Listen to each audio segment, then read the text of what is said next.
అందరికీ నమస్తే అండి. నిజంగా కొన్ని వీడియోలు చూసినప్పుడు ఖచ్చితంగా నవ్వొచ్చుద్దండి. ముఖ్యంగా సాక్షిలో అయితే రాత్రి డిబేట్ ఇంతవరకు మనం మాట్లాడుకున్నాం కదా. జూపూడి ప్రభాకర్ అండి, జగన్మోహన్ రెడ్డి ఎంత కాదు అంతా అంత కాదు ఇంకెంతో, అసలు మనిషి కాదు మానవ రూపంలో ఉన్న దేవుడు, అసలు రాత్రులు నిద్రపోడు, తెలిగేసే ఉంటాడు, అలా ఆలోచిస్తూ ఉంటాడు ప్రజల సొమ్ము ఎలా దోచేయాలా అని చెప్పేసి అని. ఇక మామూలు బదిని కాదు, ఒకానొక సందర్భంలో అయితే గొల్లుని ఏడ్చేసాడు కూడా. ఒకసారి జగన్మోహన్ రెడ్డి ఉద్దేశించి ఈ కామెడీ బిట్ చూడండి, ఒకసారి వినిపిస్తా. సౌండ్ అమ్మా.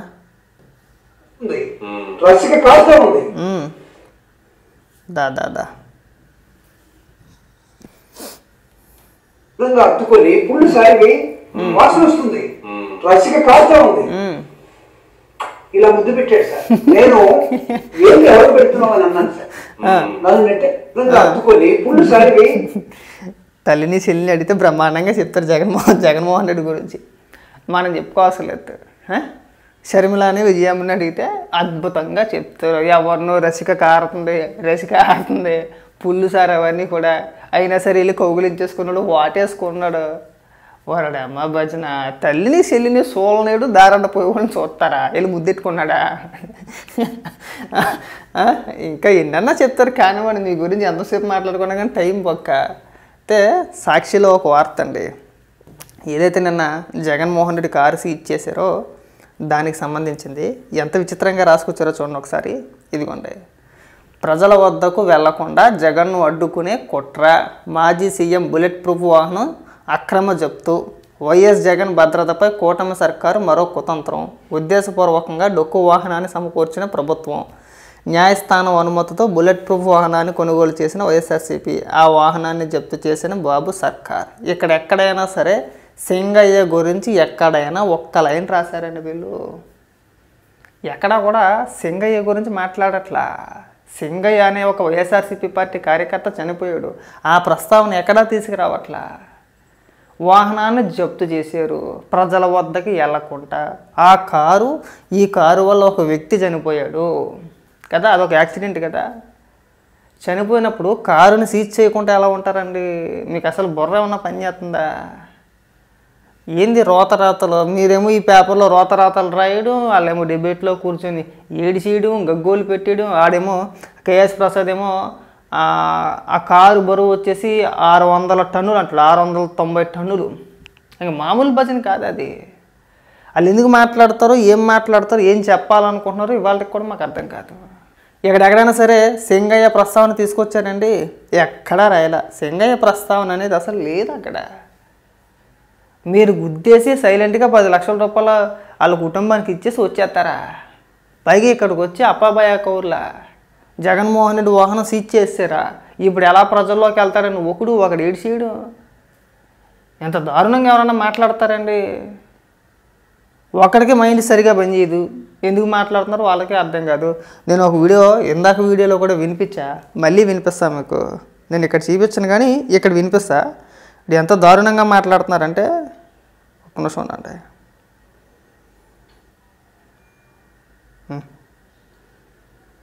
ఈ వీడియో వినండి. బుల్లెట్ ప్రూఫ్ వాహనం ప్రభుత్వం ఇచ్చింది వారంటే, ఆయన సొంత బుల్లెట్ ప్రూఫ్ వాహనం కూడా ఆయన తీసుకెళ్లిపోతారంటే చాలా లోతైన అంశం ఇది. అంటే దాని అర్థం ఏంటి? ప్రెసెంట్ బుల్లెట్ ప్రూఫ్ రాత్రి ఇలా చిటికేస్తే రాదు అది.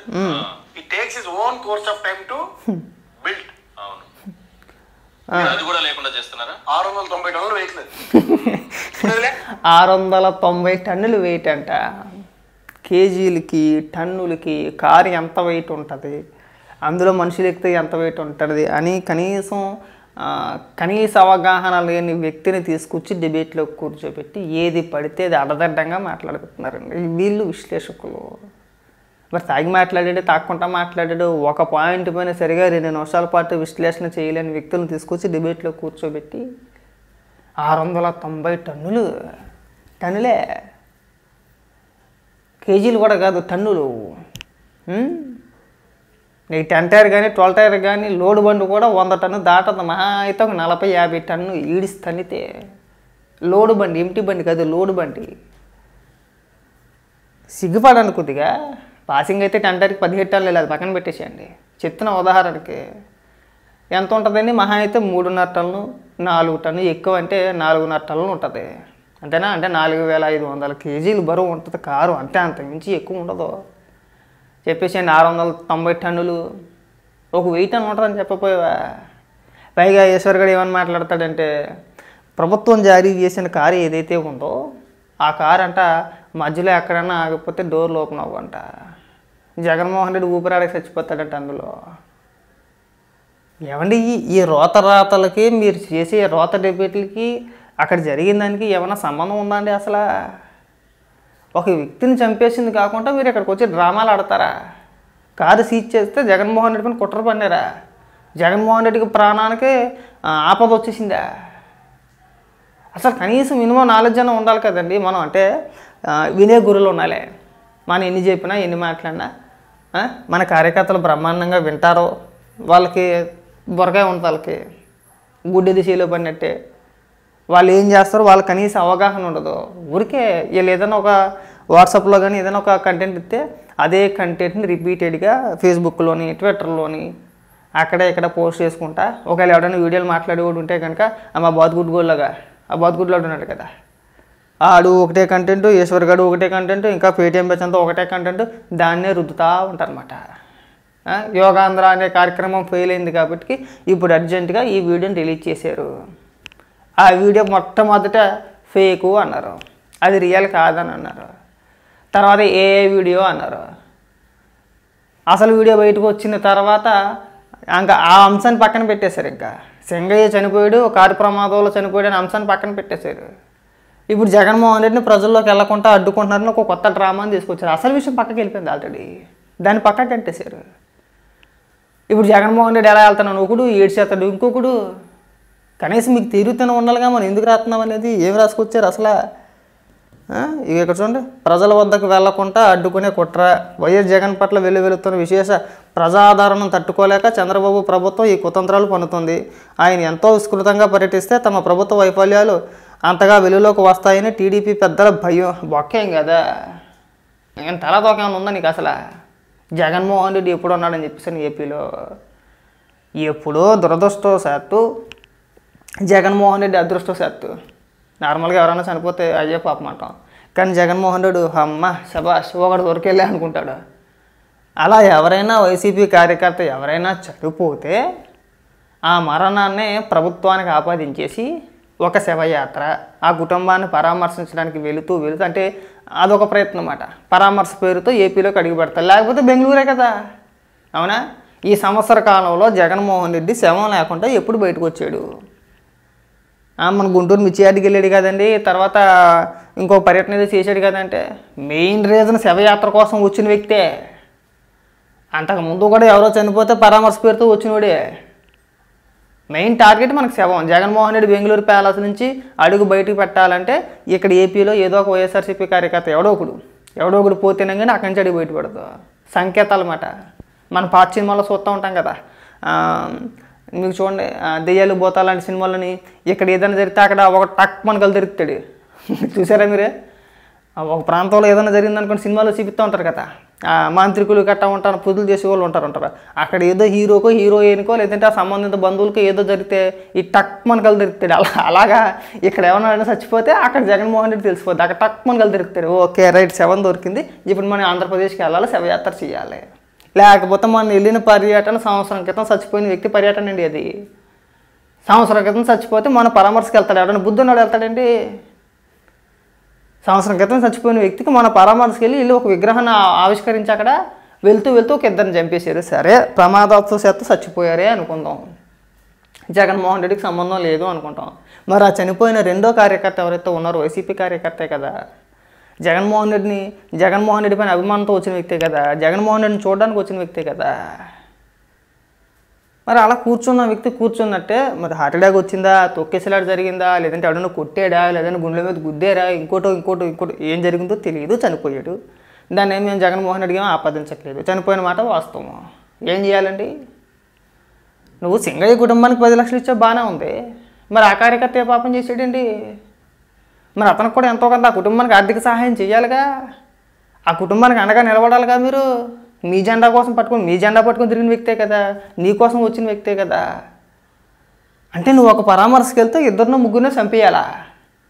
మళ్ళీ ఇవి కూడా మనం డైరీలో రాసుకుని అమ్మయ్య 2 శవాలు దొరికినాయి కాబట్టి మళ్ళీ మనం పరామర్శ పేరుతో వెళ్ళొచ్చు, పలానా డేట్ ఫిక్స్ చేయండి, పలానా డేట్ ఫిక్స్ చేయండి. ఎప్పుడు ఏదైనా ప్రభుత్వం ఒక మంచి కార్యక్రమం తలపెట్టిందంటే ఆల్రెడీ వీళ్ళిద్దరు చచ్చిపోయారు కదా లిస్టు మనకి బ్యాక్ ఎండ్లో మాట రెడీగా ఉండనమాట, డేటా దాచిపెట్టుకుంటాం కదా మనం. అలాగా శవాలు తీసి దాచిపెట్టుకుంటాడు మనవాడు.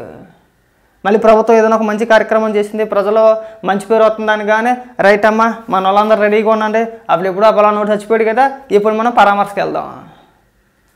మీరు పరామర్శించే తీరి విధానం ఇదే. పైగా ఇక్కడట ప్రజా ఆదరణ బొక్కేం కదా, చాలా రాసుకొచ్చారు పెద్ద పెద్ద మాటలు. నీకు బయటపడిన భద్రతా వైఫల్యాలంట. Z+ కేటగిరీ భద్రత కలిగిన మాజీ సీఎం వైఎస్ జగన్ భద్రత పట్ల ప్రభుత్వం కుట్రపూరిత చాలా రాసుకొచ్చారు. కుట్రపూరిత వైఖరి ప్రదర్శిస్తుంది. ఎందుకు వచ్చినాయి ఇవన్నీ సులువు మాటలు కాదు. ఒకవేళ నిజంగా భద్రతా లోపం ఉంటే జగన్మోహన్ రెడ్డికి ఏదైనా జరగాలి, అవునా? జగన్మోహన్ రెడ్డికి జరగకుండా చుట్టుపక్కల ఉన్న వ్యక్తులకి కార్యకర్తలకు చచ్చిపోతే జగన్మోహన్ రెడ్డి భద్రత బాగానే ఉంది కదా. కానీ తొక్కేసి ఆకుంటే వెళ్ళిపోయింది కాకుండా భద్రత లోపం అంటే ఎట్టాగండి? ఇప్పుడు నువ్వు ఆ పర్యటనకి వెళ్ళకుండా ఉంటే ఇంత రచ్చలేనే లేదు కదా. మీ 2 కార్యకర్తలు చచ్చిపోకుండా ఉందరు కదా. ఎందుకు చచ్చిపోయారు? నీ వాళ్ళే. దానికి కారణం ఎవరు అంటే మీరే.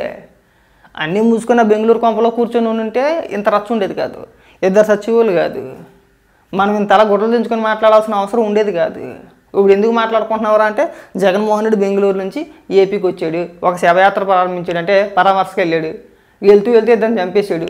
చంపేసింది కాకుండా దాన్ని కవర్ చేస్తానికి 10 లక్షలు ఇచ్చి నోరు కట్టేయించేసాడు. పోలీసులకు తప్పుడు సమాచారంతో ఒక వ్యక్తిని చూపించేశారు, ఒక కార్ నెంబర్ ఇచ్చేసారు, అయిపోయింది అక్కడితో క్లోజ్. అదొక తప్పుడు ప్రచారం, అదొక తప్పుడు సమాచారం. అసలు విషయం బయటకు వచ్చిన తర్వాత నా రకరకాల డ్రామాలు. మొన్న రాత్రి సాక్షి డిబేట్లు ఏమని చెప్పుకొచ్చారంటే ఆ కారుమూరి వెంకటరెడ్డి గారు ఆ ఈశ్వర్ గారు ఇద్దరు కూర్చొని లేదు అసలు అంబులెన్స్లోకి ఎక్కించేంత వరకు కూడా సింగయ్య చెంగుమని గెంతులేసి కూడా బ్రేక్ డ్యాన్స్ వేసి కూడా ఇలాగా అంబులెన్స్లోకి ఎక్కగానే చచ్చిపోయాడు అని చెప్పేసి మాట్లాడుతున్నారు. అంబులెన్స్లో ఉన్నది ఎవరు అంటే వైసీపీ నాయకులే. అంబులెన్స్ కూడా వెళ్ళింది ఎవరో మళ్ళీ వైసీపీ నాయకులే. చెప్పింది ఎవరో స్వయంగా జగన్మోహన్ రెడ్డి తన ట్వీట్లో చెప్పుకొచ్చాడు. ఎక్కడికి ఏమైనా మాట్లాడుతున్నారు? లేదు అప్పటి వరకు హుషారుగా ఉన్నాడు, బ్రహ్మాండంగా ఉన్నారు, డ్యాన్సులు వేసాడు, ఎరగ తీసేసాడు అని మాట్లాడుతున్నారు వాళ్ళు. మరి మిమ్మల్ని ఏ జోడించి కొట్టాలో ఒక మాట మీద నిలబడ్డ చేత కాదు.